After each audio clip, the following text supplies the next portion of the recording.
So my house is in the neighborhood we moved to when I was probably 5 or 6. Meets all the criteria of a vacant and abandoned house, although actually it was a great old property. But there were holes in these columns that hold up the porch so big you could put your hand through them.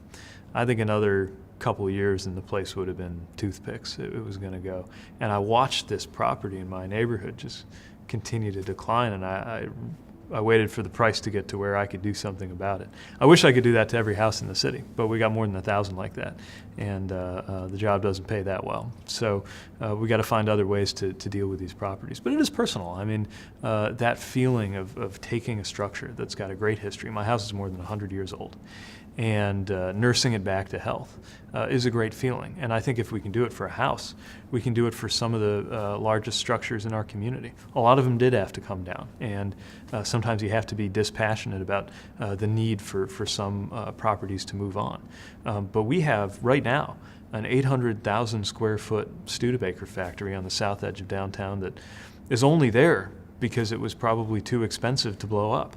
Now there's a chance to save it, and the message that will send and the story that will tell within our own community that there turned out to be a way to get that building up and running again is going to be so powerful that I think that could motivate the next challenging opportunity to redo some properties that people don't see value in right now.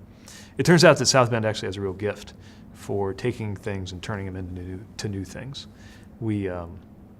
The city took an old industrial millworks, kind of a river run that was powering the factories, and turned it into North America's first artificial waterway for kayaking. Our Parks and Rec department will lend you a kayak for $5 or a raft, and you can go paddling down it. We got an old high school that's turned into one of the neatest apartment buildings I've ever seen. So we're good at this because it's kind of natural to the way we do things in our part of the country, and we've got to keep relying on that skill set, that thing that we're good at, in order to get more done, especially when it comes to the housing side.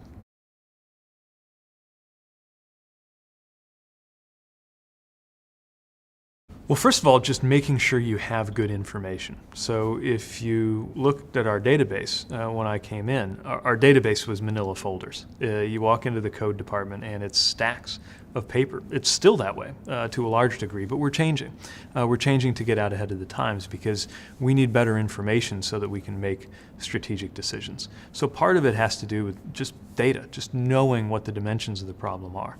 It also has to do with finding new partnerships. So we will do everything from repurposing taxpayer dollars to take care of this problem to literally fundraising, engaging private sector actors in ways they're probably not used to being approached, to ask them to be part of the solution. Because it was very clear during the time I was running and ever since that this is one of the biggest issues people care about, whether it's in their own neighborhoods or whether it's the business community saying we got to do something to make sure that the face of our city looks a little bit different.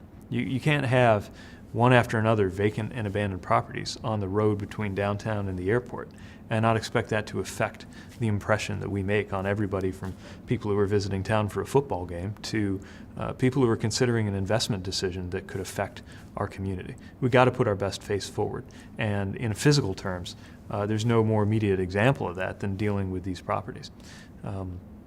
So we have to use every toolkit that's there. There's a lot of legal tools that some of which don't exist now, but if we get our way with the state legislature, they might. One of the things that's very valuable about an organization like Community Progress and a conference like this is I can compare notes with other mayors and find out what tools they use. And if it's one I haven't heard of yet, that's a good sign that I need to go back and try to get that flexibility back home. It was funny, I was on a panel just now with a couple of mayors from Pennsylvania, one from Ohio, and then a fellow mayor from Indiana. And the two of us from Indiana were looking at each other and nodding, boy, we'd like that, or this or that tool that the Pennsylvania mayors were able to use or to get through some of the partnerships they set up with the state.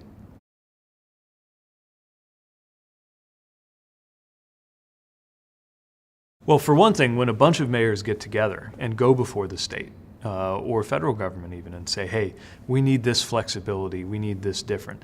Advocate for what we need. Sometimes it's resources. That's the most obvious one. You need allies to call for there to be adequate levels of funding to deal with neighborhoods. But a lot of times it's not as simple as asking for money. Sometimes we're just looking for some flexibility. Sometimes the rules need to be a little bit different in order to make it possible to set up the partnerships we need to get something done. It's one thing for me or one mayor out there to be trying to do this, or a community group without the support of a mayor. But when you've got a whole lineup of mayors who are allied and all saying the same thing, that really allows us to get some attention on this issue. It's all about finding partners and allies, and that's what we can do in a venue like this, and it makes all the difference.